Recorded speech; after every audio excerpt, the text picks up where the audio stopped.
And for me, it was interesting because that was the first time I felt seen as a Black woman. If any of our listeners here are in the leadership role, what do you tell leaders about vulnerability and their sense of scare around exposing where they might not have it all together? I would say that.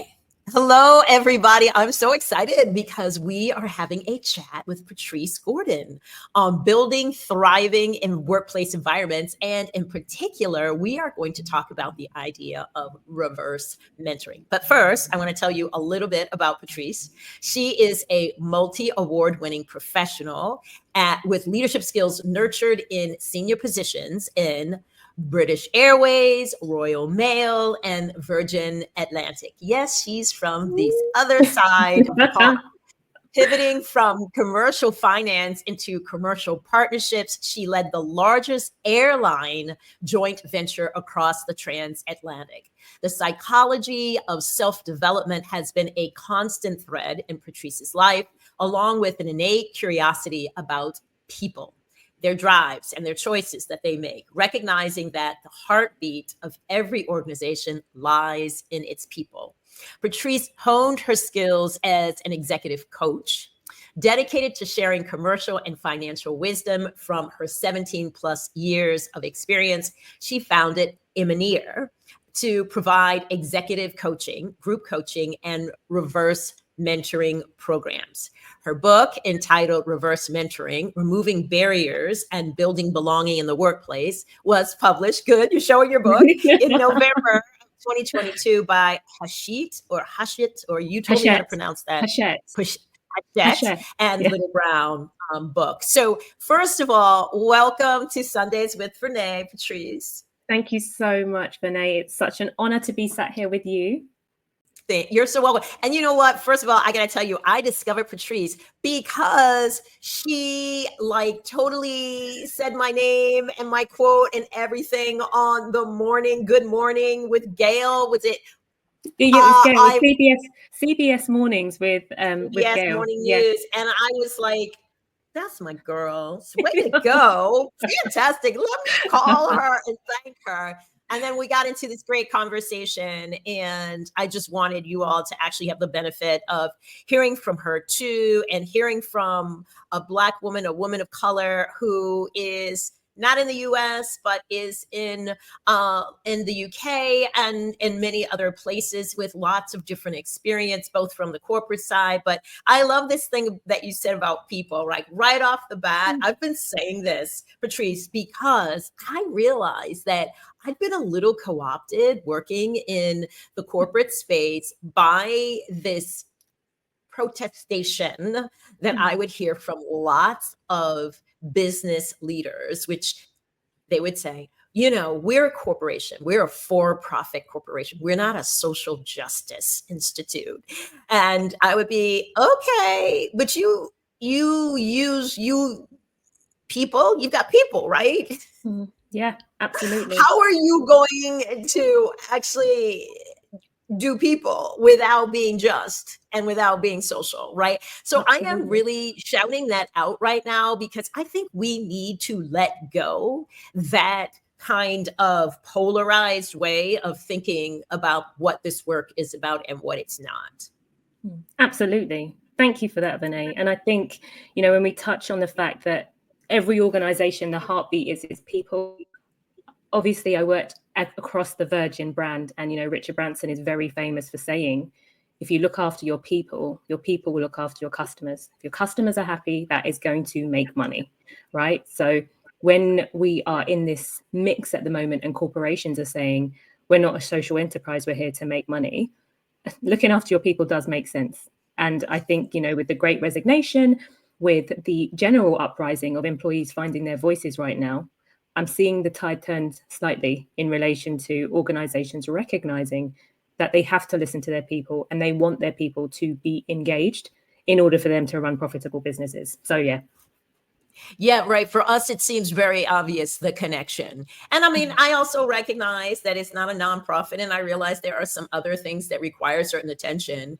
Mm. But I think, as you say, the more voices that come into the workplace, especially from Mm. various generations are looking at this very differently. And there needs to obviously be a balance, right? But Yeah. I think we're also starting to recognize that people don't leave themselves and who they are and their needs at the front door. And Mm. that's how we used to conceive of work and how people should respond, which is like, I don't want to know, I think COVID just like killed that, right? People were just like in their bedrooms with their dogs, with their children, you name it. You were seeing so much. In fact, you were seeing some things you didn't want to see. However, you started to recognize that these are full humans with full lives and full needs, and they're not all the same. And as an employer, you have to actually figure out how to pay attention to it and support the development of folks so that they can thrive. And I know you know that. So I want to hear, first of all, I may have mispronounced it, Imanir, I'm not No, sure. correct. You're Absolutely. the CEO. That's I'm good. the CEO. Of your own I'm the company. CEO. Yeah. Yes, we love that. I love being a CEO as well. I say that with a Tell us giggle. about your company. I know, Yeah. right? It's you. Yeah, it's you. Yeah. You're the main. The buck stops with you. Let's just put it that way. So tell us about your company and tell me about the services you offer and where does the name come from? Okay, I'll start with the name. So I actually registered this business like over 10 years ago. I had in my heart that I wanted to set up a business. I didn't know what it was going to be. And I have a thing about like ancient language and Greek, right? And Latin. And so I was thinking, like, what should it be? And I'm very fond of the word of eminence, which means to be highly regarded, esteemed, to be at a certain height. And eminere is a derivative of eminence. And so it's essentially to be one's best. And so originally, yes. I love it. Originally, the concept was around coaching. So 7-8 years ago, I retrained as an executive coach. And I have my gift in this world. I've got a few gifts, but one of my gifts is I'm really able to encourage people and help them to see the potential within themselves. And so Eminere is kind of formed on that basis that I want everyone to be their own best. And growing up, which I'm sure we'll get to, but ultimately throughout my life, I've really just tried to be my own best without necessarily the role models around me. I have followed a path of observing people who are excellent and me thinking, could I put myself in those shoes? What can I take from the people that I interact with?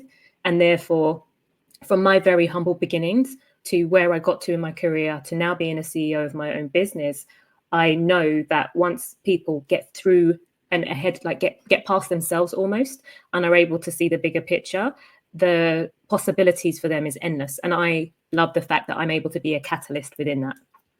I absolutely love this idea of excellence. I started to recognize just how important and motivating it is when in a company setting, right? Mm. You got to remember, like, I started my business and I've been on my own for like 20 plus years. And so I was on the outside advising companies, but to go into Netflix as an employee and to actually experience excellence and to have a whole bunch of excellent people around you, it just elevates your game.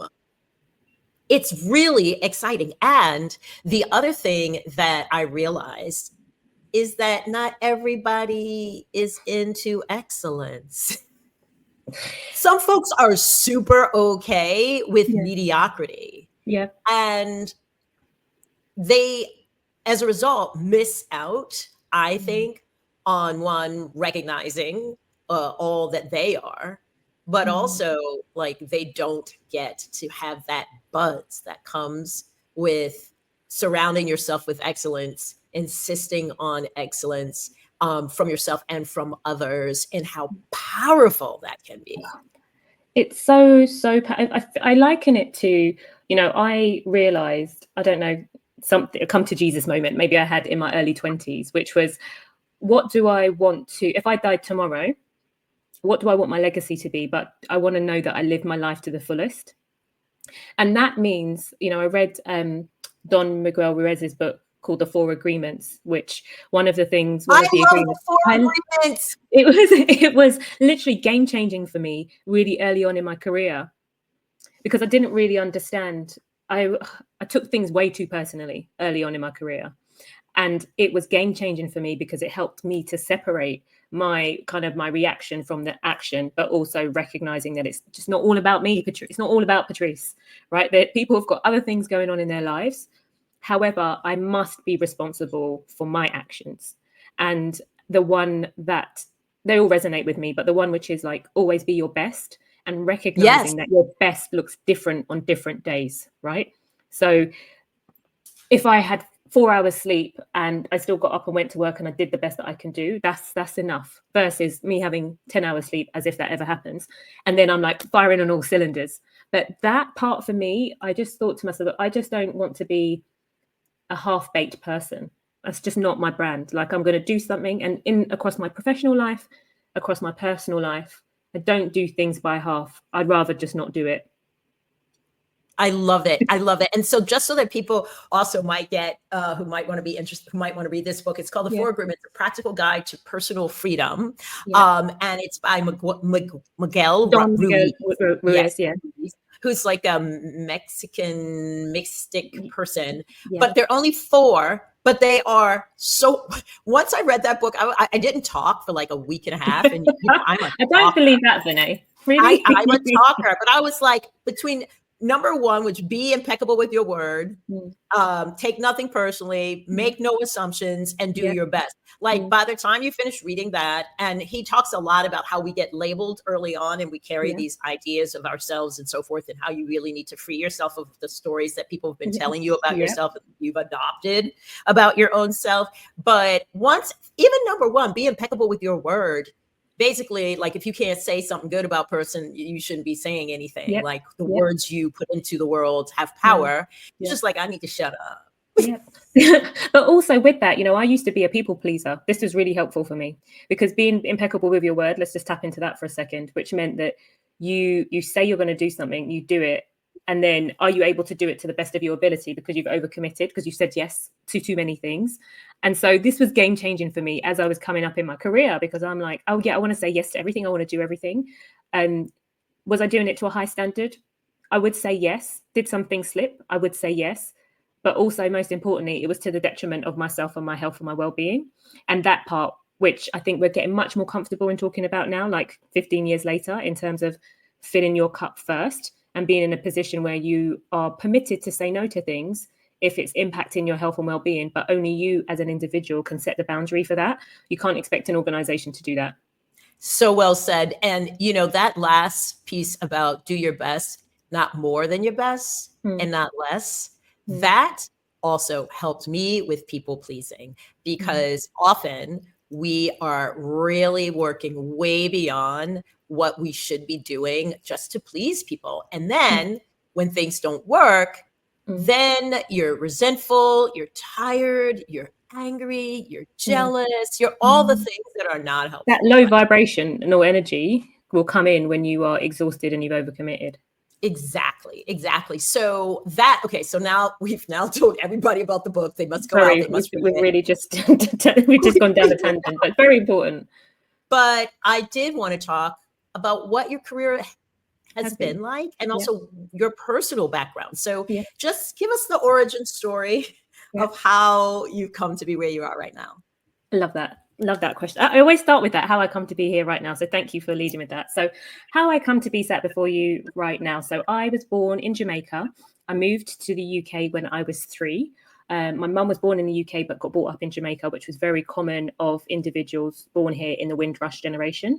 And for those of you who don't know, the Windrush generation were individuals that were called to the UK from UK colonies to help support the rebuild of the UK after the war. So lots of people from like the Caribbean, from India, from basically all the colonized countries were invited to the UK to help to rebuild it. So my grandparents came over from Jamaica in that, and my mum was born here as a consequence. But for those individuals that came over here, there wasn't really the social structure to support them in terms of bringing up a family. So it was very common for them to send their children back home and use their obviously wages to send back to look after the kids, and then the children would return at a later date. So my mum grew up in Jamaica, and then she moved over here when she was 24 and when I was 3. And so my mum is a secretary. She always has been. My dad is a tool maker, and that industry obviously got taken over by technology. So he's a social worker. And I would say that I didn't have any expectations put upon me growing up. It was simply just to be happy. I'm an only child. And I didn't realize I was intelligent until I started to get tested. So I had no idea what I would be. And my mum just wanted me to be happy. And as a result of that, I was a very happy-go-lucky child. And I tried lots of things. She was very supportive of that. And it so happened that I became very good with numbers. And I was always fascinated with people, being an only child, but I also love structure. And I, when I was growing up, my role models on TV, there were only 2. There was Oprah and there was Naomi. Those were the only 2. So I thought I was going to be a model because I was really tall for my age. But then at the age of 11, I stopped growing. So I'm still 5 foot now. So that dream was pulled from me. And then the other one was to be like Oprah. And that's still one of my dreams, in the way that she is able to bring out the best in people and heal people through conversations. That's something that I've always been fascinated by. So then I became an accountant, model, chat show host. And then I went down that avenue of becoming an accountant. And I was working in a department store when I was at college. And I thought I would manage the floor in the department store. Because, no one in my family had gone to university. And slowly, I've always been a curious individual. So seeing how other people do things, seeing how other families run, almost felt, my parents separated when I was 7. So really, mum being the primary caregiver since then. But like I said, I never lacked for anything and I had lots of love. So she just said, you can do whatever you want to do, Patrice. And once I started to get tested, I realized I was good at numbers. I went to college and they were like, we're applying for university. This is what you need to do. I was like, okay. So I came back and I was like, Mum, this is what we need to do. She said, okay. She really trusted me to go out there and explore and be the best that I could be, which is really what you need, I think, as a child. To know that you have the support and the backing of your parent. And both of them were excellent parents. So I can't really complain from that perspective. I went to university. I worked my way through university. Didn't really, I wouldn't say love my university experience because I was like, can we get this done so I can actually start working? So I graduated, took a year out, traveled the world, and then joined PwC, so PricewaterhouseCoopers, and then trained to be a CPA, chartered accountant with them. I didn't really realize what accountancy was when I joined. I was doing audit and I didn't realize what an auditor was until I went into these organizations and I was like, I'm the auditor. And there's nothing that I could have said to make them like me. And that was like really tough as a, oh no, because, why people, was that? I mean, even in social settings, when you say you're an auditor, you're not the most favorite person, Vernā, right? Yes. You've come to find out what people have done wrong. Come to find out what people have done wrong. So finished my exams and I thought, right, if I'm going to do numbers, I want to do it somewhere where I really enjoy the product. And so that's where I found a role at British Airways. Absolutely loved it there. It was just after the financial crisis, so 2009, and there was a big rebuild that was going on. So I ended up doing 5 roles in 6 years. So that was like the fastest speed that anyone has moved through those roles. Not because I've got a hurry up driver, because I do, but it was really because my mindset and the training that I had at PwC was exceptional. And so when you take that, I'm sure it's similar with law, when you join one of those like law firms and then you go into industry, like your training is like you have been put through the ringer. So therefore your standards are super high. Your ability to, you're just at a real fast pace to be able to pick things up, understand, diagnose problems and get to the crux of it. My development point when I joined was really around the influencing and negotiating, because obviously I'd been in this audit bubble of like the numbers of the numbers of the numbers. And so I had an amazing manager who brought me on board and she coached me and developed me so much. She put me on a Leaders of Tomorrow's program. So the top 10 talent across the whole of BA, which at the time was like 32,000 people. And I was put on this program within 3 months of being within the business. So wow. I got this incredible experience of understanding the business at a really deep level, being exposed. We got sent to like army bases and had to do all of this like team building stuff, really pushed me out of my comfort zone, but really got to the crux of who did I want to be as a leader? You know, it networked me across the organization, from people from operations to like front of house to back of house to catering. So I was able to build a really strong network within a short amount of time, to that end where I became a manager for the first time at 25. So manager of the group consolidation. That's really early. Really early. And so I would say that it's really long-winded, but ultimately my ability to see, diagnose problems, to get to a solution and work with our partners in order to understand like the gives and the gets. I had to do that from a really early age. And also the roles that I was put in were like group roles. So I was always kind of almost an independent adjudicator across the different departments, because we needed to get to a certain point. So my skill set of being able to listen and understand a little bit more objectively than some people, and to be able to replay and kind of put a story together which got to the right solution for the organization, was my skill set. And I really carried that throughout my career. So I did lots of roles within BA. Then I moved to Royal Mail to become a finance director. And then that's when I thought, wow, I'm a finance director. I thought I was going to manage a floor in a department store, but now I am a finance director. And it was there that I sat around the table and I thought, okay, I've peaked. I've surpassed any expectations that I had of myself or my family had of me. And then I thought, right, what is it that I really want to do? Like really great money, really great bonuses, great title. And then I was like, this doesn't feel like I thought it would feel. It didn't fill me with so much joy. It was great every month when the salary came in. Yes. And yeah, it was great to have the title. But I thought, right, I think this is time for me now to tap into the psychology and the people side. So my degree was in business management and I did accounting and psychology. But I picked accounting because I love structure, numbers, and I knew I could go back to psychology at a later age or date. I didn't think I could do it the other way around. So that's when I retrained as an executive coach. And fortuitously at that same time, Royal Mail were going through some changes and a role came up at Virgin Atlantic. And that worked perfectly for me because my mindset was more around people now, and outside of almost myself, because I kind of got to where I wanted to get to and I knew that I could get there again. So it wasn't a case of, it's interesting because people like, Patrice, you could be CFO. And I was like, I'm not really sure that's what I really want to do. I want to take some time out to actively think, is that what I want to do? I think really early on in our lives, we get on this train and the train moves and we just sit on the train and it keeps on moving through the stops. And I've just been very, very blessed to be able to tap out of the matrix and step out of that time and time again, to be able to ask myself the question, is this what I really want? And that's what kind of got me to Virgin Atlantic. And what was great about Virgin is a people-centered culture, but also I took a step back in my career because I was doing my coaching qualification and I was building my business. And so I was very transparent with them that when I joined to say, I have this consultancy that I've set up and I'm working through it. But I'm really confident that I'll be able to like still deliver on my job. And they were like, yes, fine. And the portfolio at Virgin was smaller than what I had at BA and at Royal Mail, but for an amazing brand. And so what I did was I came in, I did my job very well, but I also stuck my nose into lots of other things that quite frankly were not my business. Right. And I helped to launch the first finance graduate program, like graduate apprentice scheme. There wasn't one there. Then I was the first non-HR person to lead a women's development program, an in-house women's development program. So they send you off to be facilitators and then you come back and help women in the organization, non-management grade, to really own their careers. And then thirdly, that's when this story of reverse mentoring started. So I was asked to be the reverse mentor for Krieger, the ex-CEO of Virgin Atlantic. And he was really brave. And he said, look, I don't have any Black women in my work circle or my inner circle.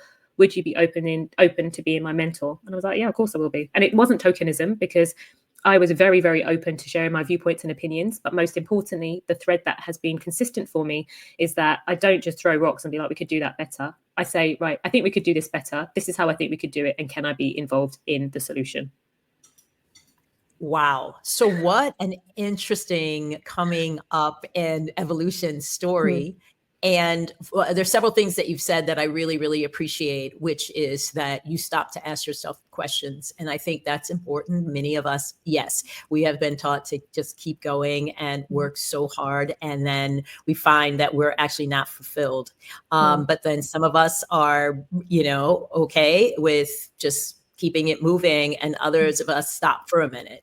to say, what's the best use of me? And where do my gifts call me to?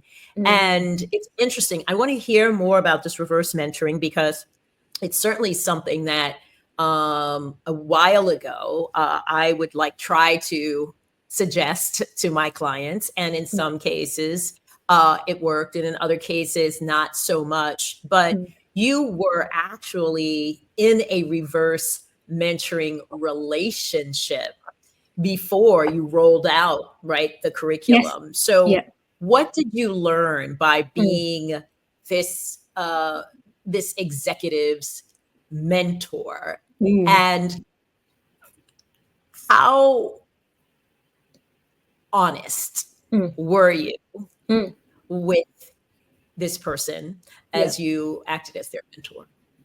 Great question. So our chief almost people officer came to ask me the question. She said that I'll guide you through the process. This is what it's going to look like. We want to launch it within the leadership team. But Craig, the CEO, wants to be the first person to try it, to lead by example. And I was like, yeah, of course. Completely open to that. And I think, what was unique about me at that point in my career was that I was very comfortable in myself, very comfortable in my skin, very comfortable in what I brought to the table. I was already quite senior I was part of the senior leadership team already. So it wasn't like I was too junior, right? So when we're talking about speaking truth to power, my experience as a finance director has given me so much good training, because I'm able to translate and tell stories in an almost objective way without it being too subjective. My coaching skills and the way that I'm able to ask questions and position myself outside of situations without getting too emotional about it enabled me in that situation to have those conversations. On top of the fact that at a certain point, I recognized that, hold on a second, I'm one of the most senior Black women in the aviation sector in the UK, one. I'm also one of the very few Black women in the senior leadership group at Virgin Atlantic, two. And just in line with what you just said in terms of understanding what your gifts are and where you should use them, I recognized that people looked at me in a certain way as though I had power. And I realized that actually, oh gosh, I do have power. And, bearing in mind, this was way before the pandemic. This was at the end of 2018, this first started. So it wasn't like there was something that happened externally that encouraged them to do it. It was genuinely because they want to build a more inclusive environment. And so people looking at me as though I have the power, me thinking, oh, actually, I don't really have as much power as you think I have. But then, oh, actually looking in the mirror and thinking, maybe I do. I felt a great sense of responsibility to put my big girl panties on and have those conversations in a mature, non-emotive way, to be able to express some of the challenges that not only I face, but people like me faced coming up and also within the organization in the sector. Let's just stop here to talk about power and the realization of power. I think in many ways, we have not fully appreciated the power we have in any situation. And sometimes it comes with title and position, and sometimes it comes from the internal ability. I've spent a lot of time talking with people about influence without authority and realizing that we all have an enormous amount of power inside of us. Sometimes we have currencies that we aren't using. And when someone comes to you and says something like, what do you see? We try to make it okay for the person. And sometimes we're right. Sometimes we've assessed the situation and we recognize that truth is not what this person is after.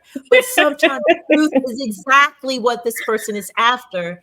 And we are covering our light and not offering what it is that we uniquely have the ability to see because of where we're positioned. That's power. But often we don't use it. So and even when we get into positions, I have been so discouraged often by looking at a person in a position has so much more power than they actually realize, and they don't use it. Yeah. They get used to pleasing, and power is not about pleasing. right? And so I'm grateful for you just mentioning this idea of, I had to realize I have some power here. Let me figure out how to use it. Let me figure out how to use it. So tell me, how did the CEO respond to the truths that you were sharing? Yeah, he was exceptional. I can't fault him. And the reason I say that is we had, I think, 5 sessions over 5 months, and I interacted with him outside of that because of my role as well. So I think there was a good level of comfortability with that. So it wasn't just someone that he had just met. So I think that worked really well for the both of us. And I knew that he was a really nice guy and he wanted to do the right thing. And so there wasn't he's been cajoled into doing this. I knew that he really wanted to do this. And that, when we get to some of the core things that you need when you want to be a mentee, those are really important, because the person that's seen you operate in a certain way in your usual BAU fashion is not exactly going to want to open up to you in a private reverse mentoring setting if that's not their experience that they've had of you, right? So that's very, very important. So he's very open. He acknowledged what I had said. He also asked permission to take some of the things that we had discussed back to the leadership team, to pose the question to the leadership team, to ask them to look at their numbers, ask them to look at some of the things that were happening in their departments and come back with a thought as to how valid my experience was. Not that it was invalid, but how transferable was it to the greater population, right? And so I was always very conscious of sharing my experience, what I know and observe of the community within Virgin Atlantic, of people like me, but also posing questions to then say, this is like my experience, this is the lived experience of the people that I've spoken to, but we should ask the question more widely too. So I think the premise of a very good mentor is not to make it all about them, right? To say, this is my experience, and right, so that people aren't just going with the one Patrice story for the rest of their life. We need to expand it a little bit. But we used a tool internally at Virgin called Workplace, which is like Facebook for the office. And Craig was really open with his thoughts. So after a couple of our sessions, he would write a note to the business to say, Patrice and I have had our session. This is what I'm learning about myself and learning about the organization. Yeah. And so he would check it. Yeah, he checked it with me before he shared it. But the crux of our relationship and what I found, and that this is what led me to what I'm doing now, is curiosity. So if we say, look, we know, Vernā, we feel much more comfortable with people who are like us. That is in our DNA. That is a Darwinism. We feel more comfortable with people who are like us. And therefore, if people are more like us, we are going to build more of a relationship with them. So we're going to know, like, and trust them more. If we know, like, and trust them more, it means that we're going to invite them more into opportunities because we trust them and they're a bit like us. So they're obviously going to do an excellent job, right? Because they're like us. And therefore... because we're excellent. Because we're excellent, exactly. And so then when a promotion opportunity comes up, because we know, like, and trust these people and they've already demonstrated how good they are because we've given them those opportunities, it means that quite naturally they're going to have more social capital with individuals who have power because they've been able to demonstrate it. So when we look across the leadership team tables of all of the businesses that we have, there is a higher element of know, like, and trust. And we know we need to know, like, and trust our leadership team colleagues in order to get things done. But the reason that similarity bias exists. And when I look at it and I took a step back, like, obviously Craig was a second generation immigrant to the US who had come over to lead Virgin Atlantic. So very disassociated with the ethnic minority experience in the UK because he was from the US. And therefore, for him to cultivate a relationship with a person of difference would be a bit more complex if that wasn't his circle in the US or the UK, right? So I always think that these experiences, whilst it seems orchestrated, which it is, actually outside of that, if we can't find a few people who are able to kind of step out of themselves and help our leaders on a journey because they are genuinely curious about building a more inclusive environment, we are also part of the challenge because they're not going to be able to step into it in another way. So yeah, it came really down to curiosity, and curiosity for leaders to be curious of people who are different to them and to track into like, actually my motivations weren't so different from Craig's motivations. But, you know, I think Craig was expected to go to university. I wasn't expected to go to university, not because mum didn't have high hopes of me, but she just didn't have that in her repertoire to know that's what I could do, the realm of possibility. And I think, you know, sometimes for people from underrepresented backgrounds, that realm of possibility is a little bit grey, a little bit misty, a little bit foggy. Sometimes we just need people to help us demystify, literally, Yes. what the potential could be. And so for him, he found it very inspiring because he recognized that actually you needed to be more intentional, to be more curious about people of difference. And for me, it was interesting because that was the first time I felt seen as a Black woman. So before that, I was going into rooms. I'm the finance director. I'm the head of commercial finance. I'm doing my job. I'm in the room because of my skills and experience, which is what it should be. But that was the first time my lived experience had been welcomed in as well. Yeah, I would love to hear a little bit. I think our listeners will too. They are all over the world. What has your experience been like as a Black woman in the UK? And I'm not asking you to speak for all Black people in the UK, but what are some of the sort of hurdles and struggles that Black folks in other underrepresented backgrounds, people from other representing backgrounds, what is like their experience that you've learned of in the workplace? So first, just personally, like like what's it been like for you? And then what have you learned, especially as, you know, in your work, about how it feels to move through the corporate space as a person of color or from an underrepresented group? Yeah. So I'll start with my first experience in practice. So that was my first corporate role, working for PwC. And I would say that entering into the workforce can be almost the most daunting because you don't know what you don't know. But also if you don't have parents or family members who have worked in the corporate space, the corporate game is very, very complex. So simply going in and doing your job is not enough. In the UK, it was very much across, I definitely can speak on behalf of a few groups, which is we were told to go in, work really hard, keep your head down, and you're going to have to work twice as hard at least as other people because you have to prove yourself, because as soon as you walk into the room, people have a bias against you that you might not be good enough. But also if there is a choice between two people who are exactly the same, you need to outperform your peers in order to be seen, and recognized. Sounds familiar. Okay, Certainly advice that a lot of people get in the US as well. It's so funny because I have white friends from the UK and they're like, we don't have the race problem that the US. We're much better at it. And you're just kind of like, okay, that's not exactly what I've heard, but okay. Okay. I'm not from there. I'm not going to say what it's like, but I mean, what do you say have you heard other people say that to you? Absolutely. And I think, 2020 was obviously a reckoning for all of us who had multicultural friendships to really delve into understanding what true thoughts and feelings were. But also, I have been the privilege, and I've got air quotes here, of being the only in a lot of my circles. But yeah, it's only when things like that came up where you really recognize what side of the fence people sit on.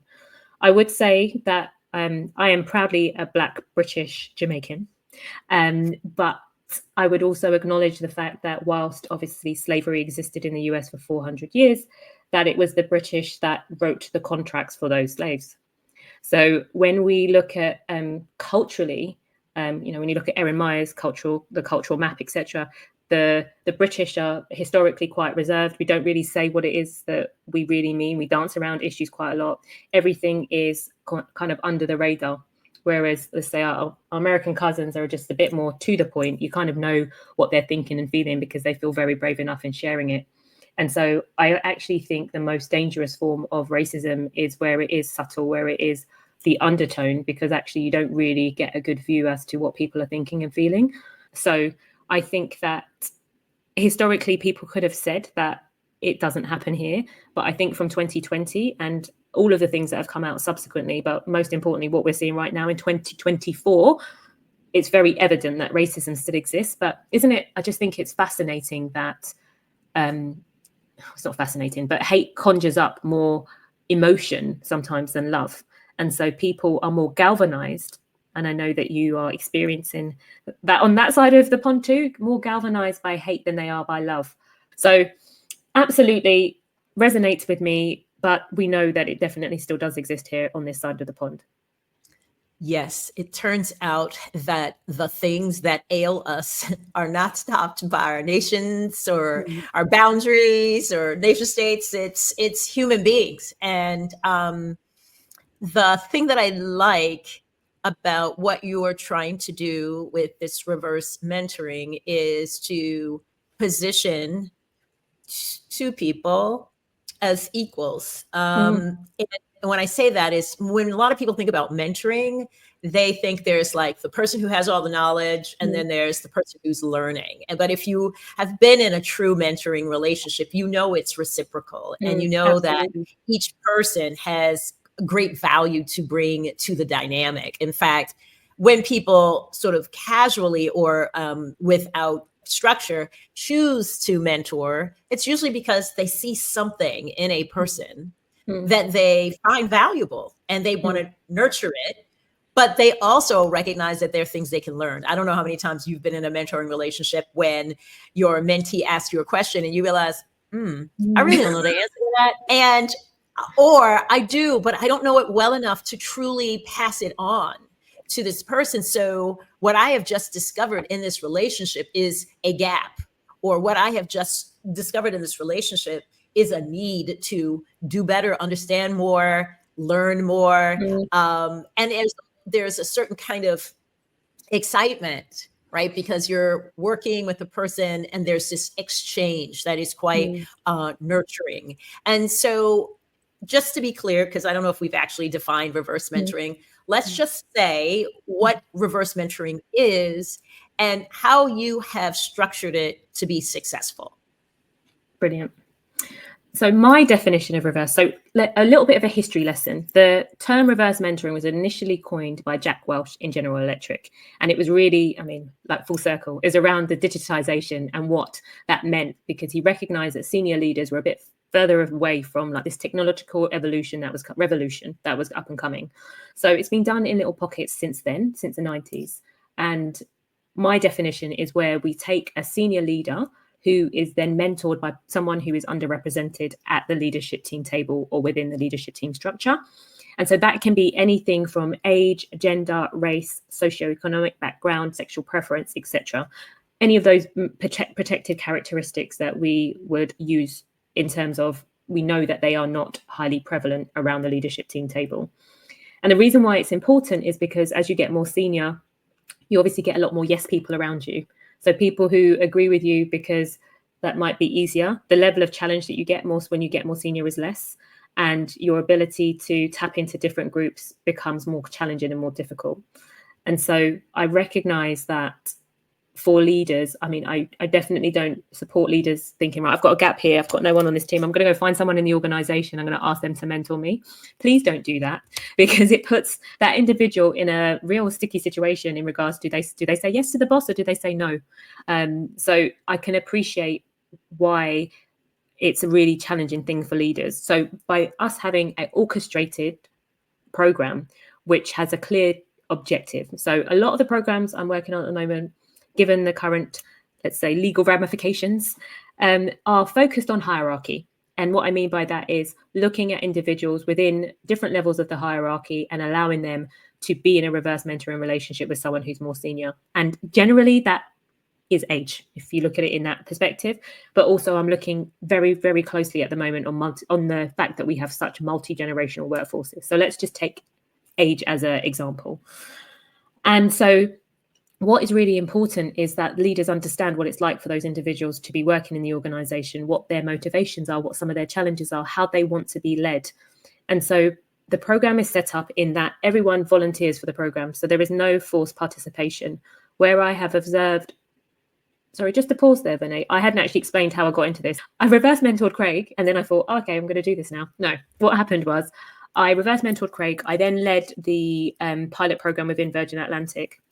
From that pilot program, I then was nominated for a few awards in the UK, which got a few inclusion awards in the UK for doing my job, but also investing in building inclusive culture within Virgin Atlantic.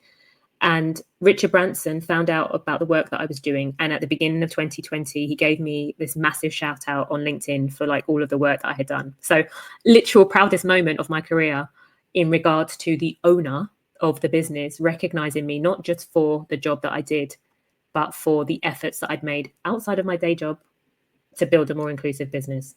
I love that.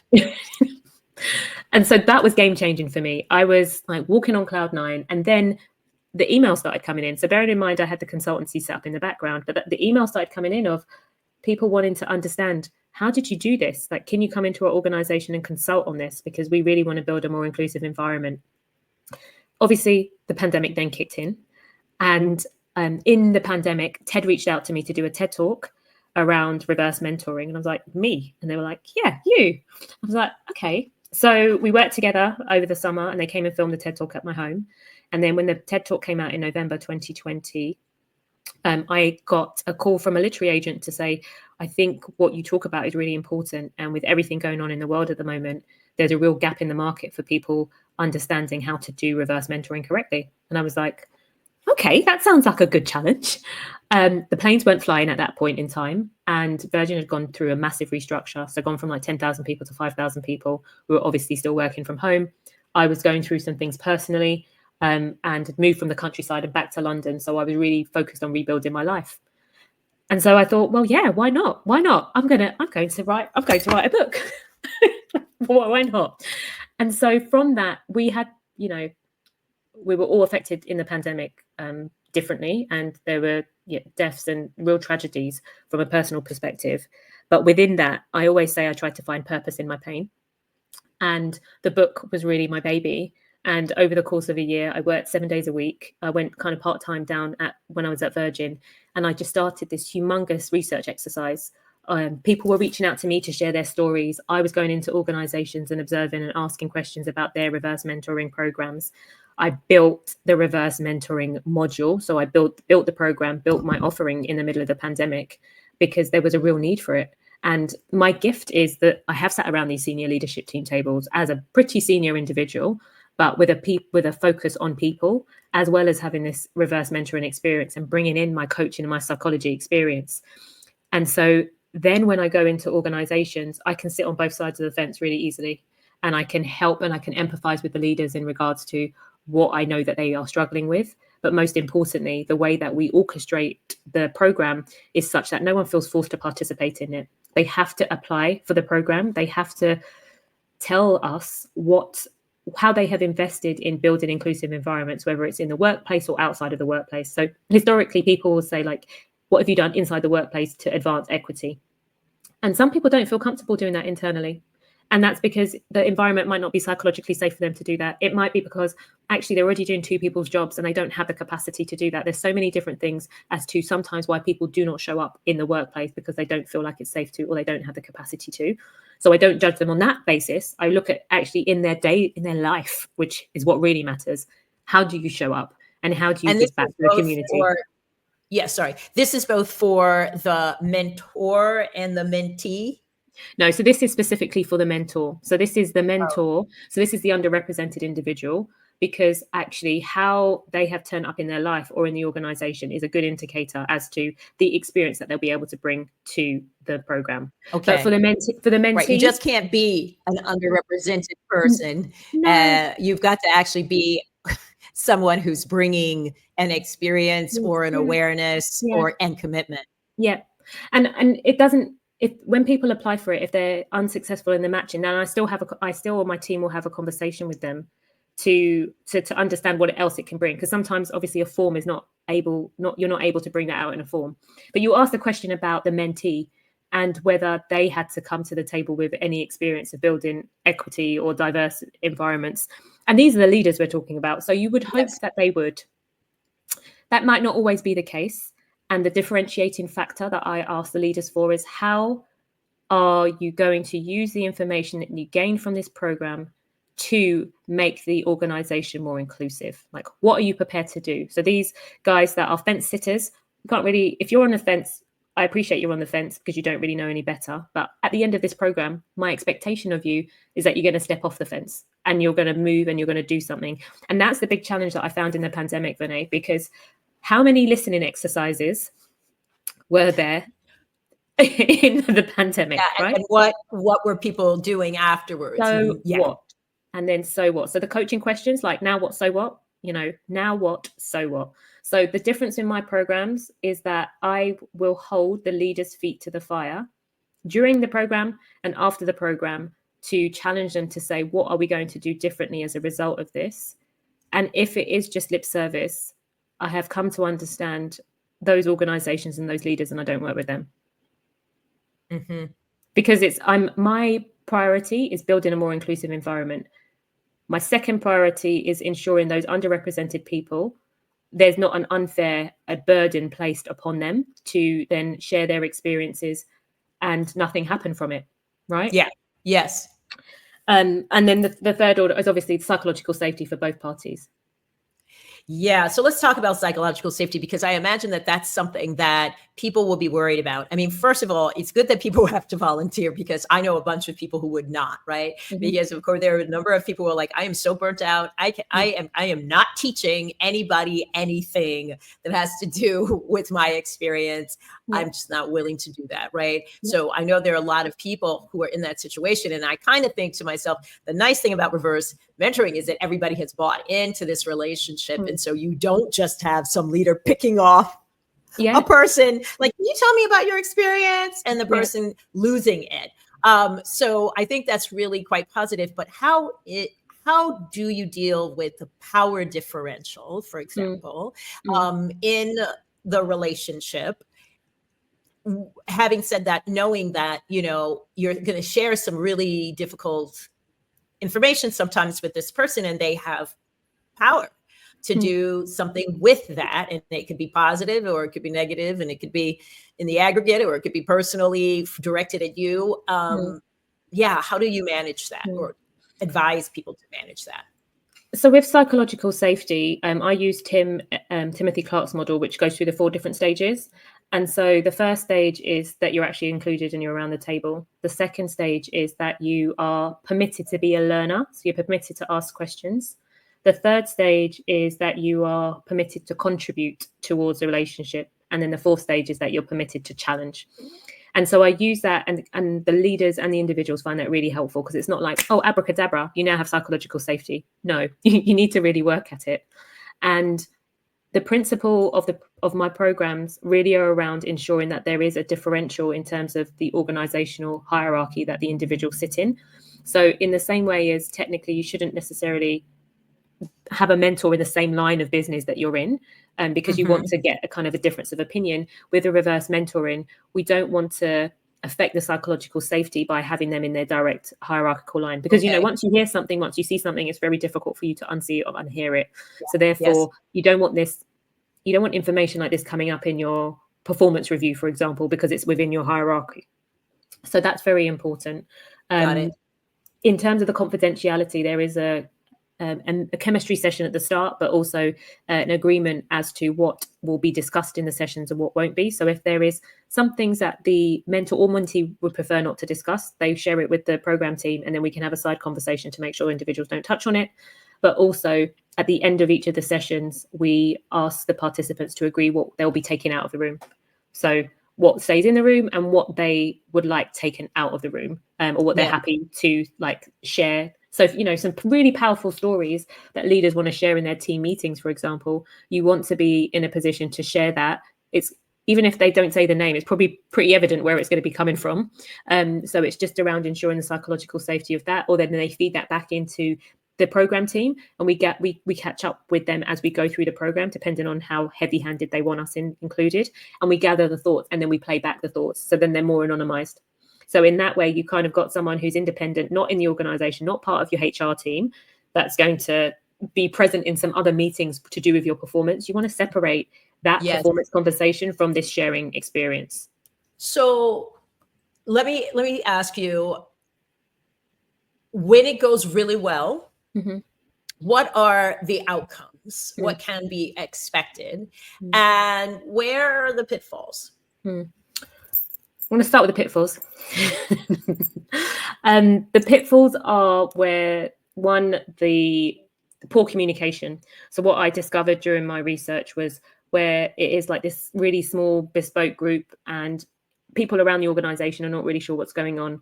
So in the same vein of trying to improve inclusiveness, you're actually increasing exclusiveness because these chosen people were in this little bubble, they got brought in, and you're not really communicating what the purpose is, what the outcomes are, how did they get selected, etc., etc. So a real transparent process is definitely necessary. I think too, where the program hasn't gone as well as people expected it to, it's just like another DEI initiative that then gets swept under the carpet and no one really talks about it. Those really brave leaders, as we go through the program, are open to sharing like where things are going right and where they're not going so right. But most importantly, at the end of the program, it's acknowledging actually, yeah, we did this program. It was great, or it was not so great. This is what we've learned from it. We don't think the organization is in a great place for us to expand this any further. One, or two, actually, we've got some great learnings from it. There's some tweaks that we need to do, but we want to expand it because this is part of a cultural shift that we want to have within the organization. Because this is not about like sheep dipping people through. It has to be part of an overall inclusion plan. So Yes. if there is no inclusion plan, I don't come into the organization to think that this is going to be the silver bullet that's going to fix it all, because it won't be. Yes, and no one program is. No one program is. And the point of cultural change is really like, you've got to be committed to that, and you've got to assume that that's what's going to happen or should happen as a result of getting some of these inputs and developing some of these relationships. Exactly.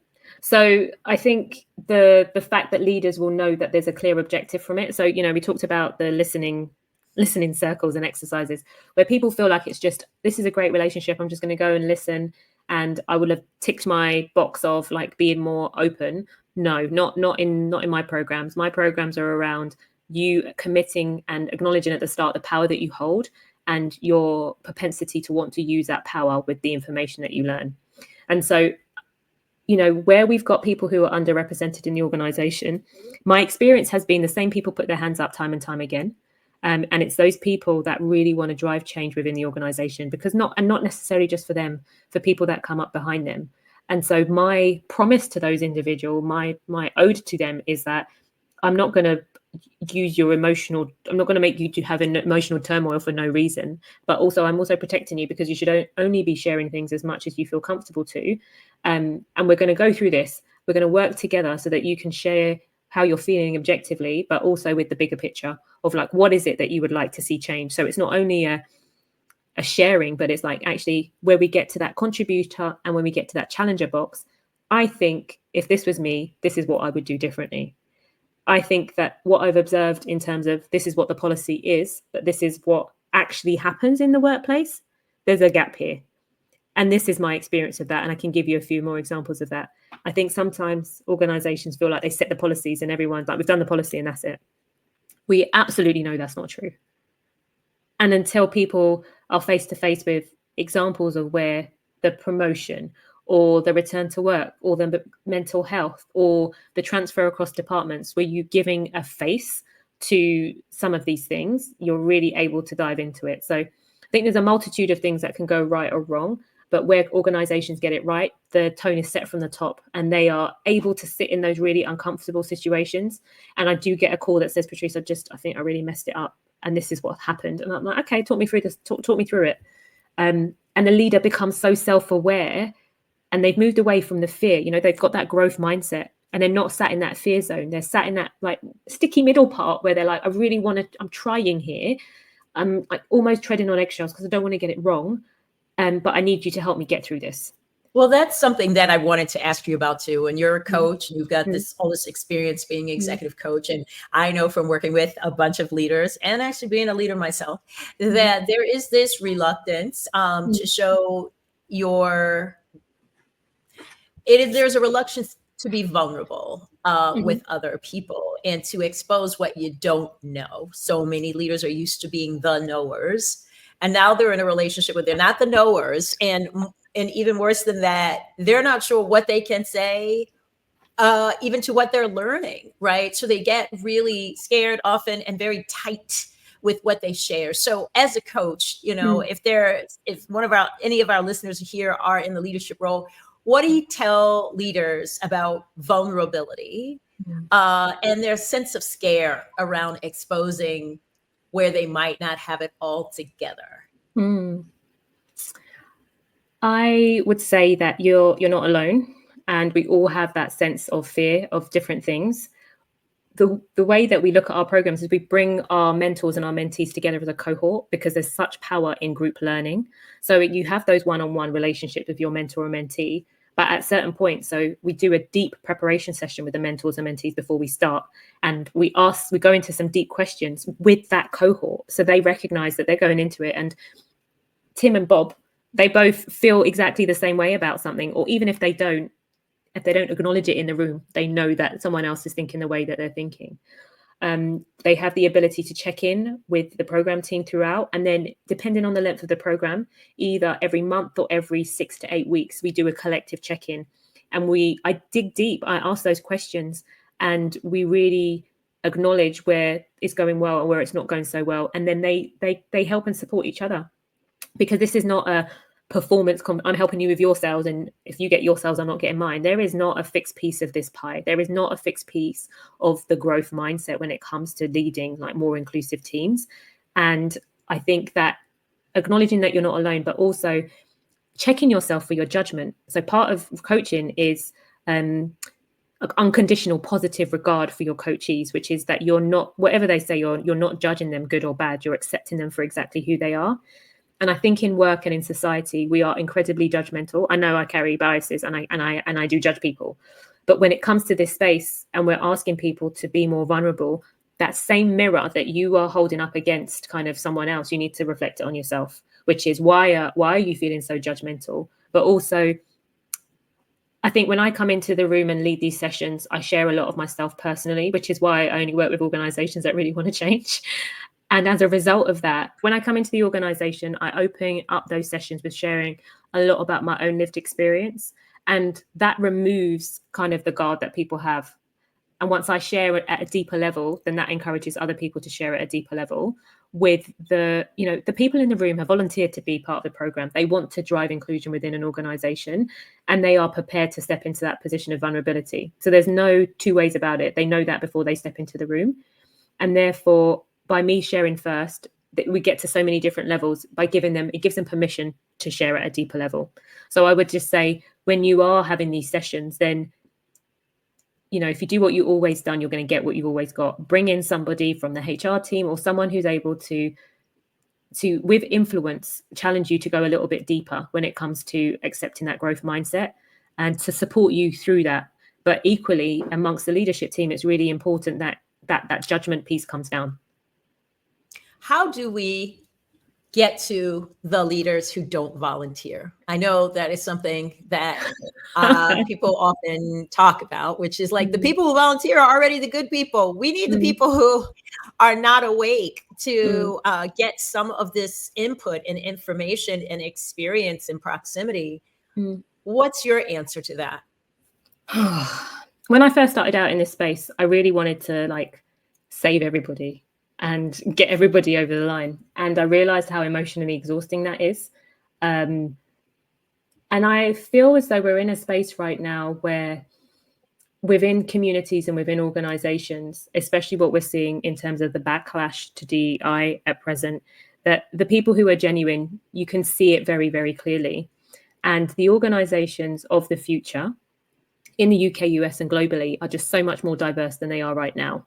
So if people are intent on being a leader of the future, then they need to get on the bus, as Jim Collins would say, or they're going to be left behind.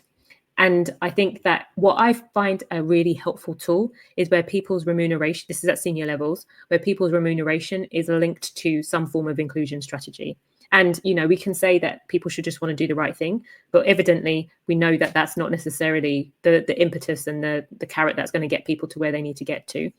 And so if we can start to see that more and more, and I know in the US it's very prevalent, in the UK we've got some form of metrics when it comes to inclusion.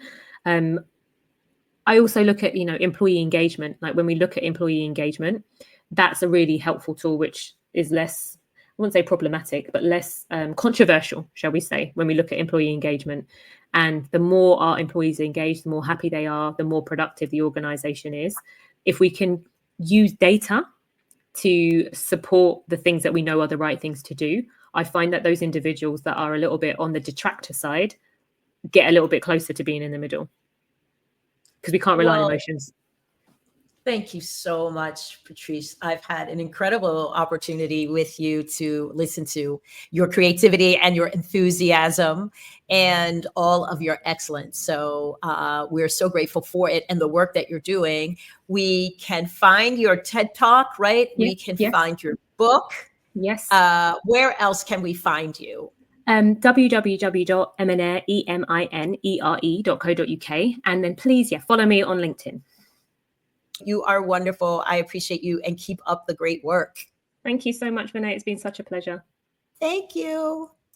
Thanks for joining us. Be sure to follow me at Vernā Myers on Instagram and Twitter. You can also listen to my podcast on Spotify and Apple Music. Subscribe to my channel and share this episode with someone who is going to join us in this space. Make sure to visit my website for DEI resources and online learning courses at vernamyers.com, and make sure you sign up for my newsletter to stay in touch with me. Thank you again for listening, and see you next time for more Sundays with Vernā.